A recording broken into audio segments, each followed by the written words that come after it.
Doing magic was an escape for me, and to be able to connect with people and to leave them smiling and feeling their joy always did give me more hope.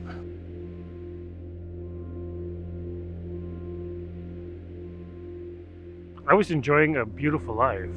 It was very productive, very successful. I was gliding through on top of the world. I felt great about everything I was doing. I was enjoying a career in real estate. One of the top producers in my office. I took a large advance from a commission company based on the sale of a couple $1 million home. The deal fell apart in the 11th hour, and I spent the entire year paying back that loan. And I was very much in debt. I ended up becoming homeless.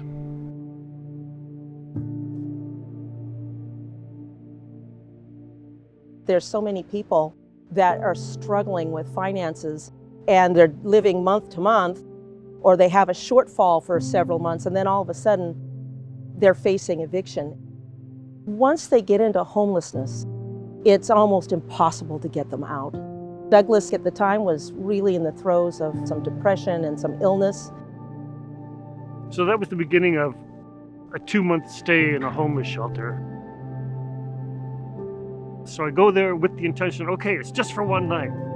Well, that night it just poured rain. I just didn't know what to do. I looked for help, and the first one to reach out and the first one to be consistent and really be there for me was St. Vincent de Paul. Douglas' story is truly a reminder that at any time, any of us can encounter a situation that takes our life in a different direction, unexpected, leaving us desperate, hoping for someone to step in and help. For Douglas, that was St. Vincent de Paul. Beautiful summer day, July 30th, about 5:30 in the afternoon. I'm looking around Pioneer Square. There's people dressed in their summer clothes, sitting in sidewalk cafes, music coming, happy hour, everyone having fun and smiling. And I'm in line to get into a homeless shelter. My idea of being homeless would mean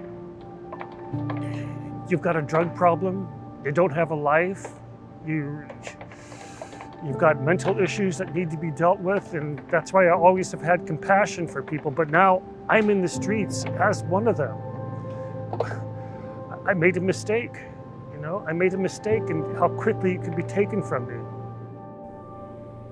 My case manager from St. Vincent was staying in touch with me every day to make sure I was following through on the resources available. If she hadn't been there, I wouldn't have seen these things. I didn't think it was going to go anywhere because I was in such despair I couldn't see anything positive happening in my life. My case manager kept saying, think of this as you're making a jigsaw puzzle. Each day you put a little piece together, and a little piece together, a little piece together, and it's going to lead somewhere. So I kept taking her advice and going to this, different resources for support. And like she promised, eventually I get this phone call out of nowhere. And they said, how would you like another place to live? We see neighbors every day at the brink of homelessness. The story of Douglas is so timely because now, with everything that's going on, we are seeing more and more people who we call the working poor, who live paycheck to paycheck, knocking at the doors of our food bank in Seattle, asking for help.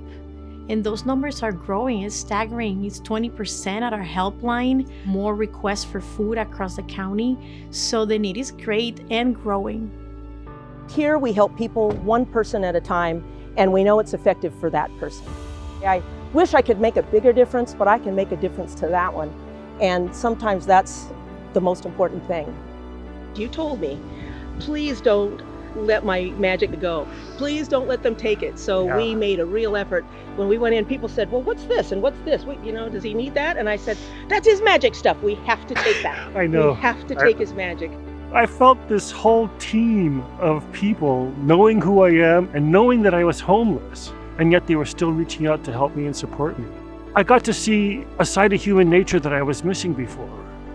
I got food, clothing, I've got a warm place to sleep. And if it wasn't for this, I'd still be on the street. The jigsaw was put together. The pieces did fall into place. St. Vincent de Paul did not give up on me.